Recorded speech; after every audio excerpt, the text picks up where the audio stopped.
Mark Steyn in for Russia. There's a story that, it's not an important story, but it came up in the news today. Elton John gave this big concert in Hyde Park in London. It was broadcast live on the BBC. And this guy tries to blow it up. He wants to blow it up. He's a terrorist, and he's making nail bombs to blow it up. And the terrorist's name is Hussein Ali-Syed. And he's a teenager who wants to blow up Elton John with a nail bomb and kill all Elton John's fans.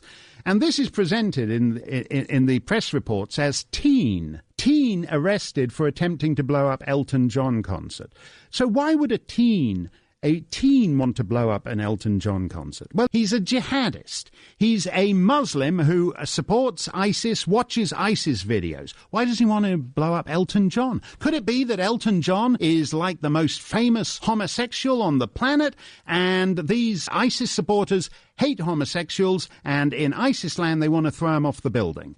Could that be why this Hussein Ali-Syed, this teen, quote, teen, unquote, wants to blow up the Elton John concert? But he might just be one of many people who has gone on the internet. He's found ISIS. He wants to be a jihadist, and he wants to kill all the people that the ISIS guys kill. And who do the ISIS guys like to kill? They like to kill Jews. They like to kill Christians. They like to kill the women who are too old to take as sex slaves. And they like to throw the homosexuals off of buildings.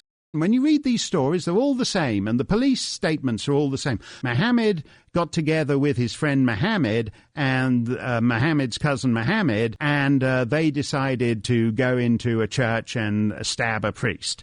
And people think, the police say their motive remains unclear. Oh, really? Well, it isn't unclear to anybody who's more sentient than an earthworm. Everybody else understands exactly what's going on here. But the media and the Democrat Party and half the Republican Party all say you can't talk about this stuff honestly. You can't talk about it. If you do, you're an Islamophobe. No. It's actually this guy who tried to kill Elton John. He's the homophobe. In fact, he's so homophobic, he wants to blow Elton John apart with a nail bomb and all the guys singing along to Can You Feel the Love Tonight while they're sitting in the park there enjoying him. But the modern, repressive, quasi-totalitarian, anti-free speech world of political correctness says you cannot state what is perfectly obvious to anyone more sentient than an amoeba. You are not allowed to say that. And that is, incidentally, another reason for not voting for Hillary Clinton, because they no longer pretend there are two sides on these things. And that's what the basket of deplorables thing. It isn't just that she's just insulting half the electorate. You could put half of Trump supporters into what I call the basket of deplorables. It goes slightly beyond that. Because the difference these days between the left and the right is this. The right says, I happen to disagree with your position on gay marriage or climate change or transgendered bathrooms, whatever it is. Whereas the left increasingly says, I disagree with your right to have a position on gay marriage or climate change or transgendered bathrooms. There's only one correct view.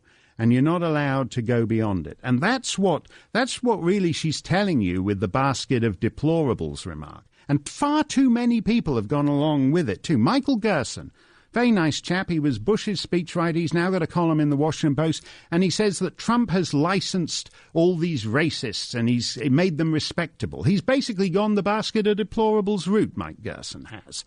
And I'm sorry, I don't buy that. There's only two parties in this country. There's only two parties. And they've been the same two lousy, stinking, rotten parties for 150 years. Don't ask me why. Northern Ireland has got 17 different parties represented between Westminster and the local thing. So there's whichever sliver of tribal opinion you happen to identify with, there's one for you to vote for there. But here there's just the two. And a certain proportion of people in any society are always going to be scummy people, right? But there isn't a scummy party. It's a two-party system. So each of the two parties has unrespectable people voting for it. That's just the nature of the system. And the reason, and the correct answer when Mike Pence gave his response on David Duke, whom nobody David Duke is someone nobody hears of. except every 4 years when a Republican Party candidate has to disavow him. Otherwise, nobody knows who this guy is. He could have died in 1972, for all we know, but he just exists to trap Republican candidates on TV. Nobody ever says to Hillary Clinton, are you going to disavow Al Sharpton? And until they do, take your basket of deplorables and sit on it the next time you fall in the street.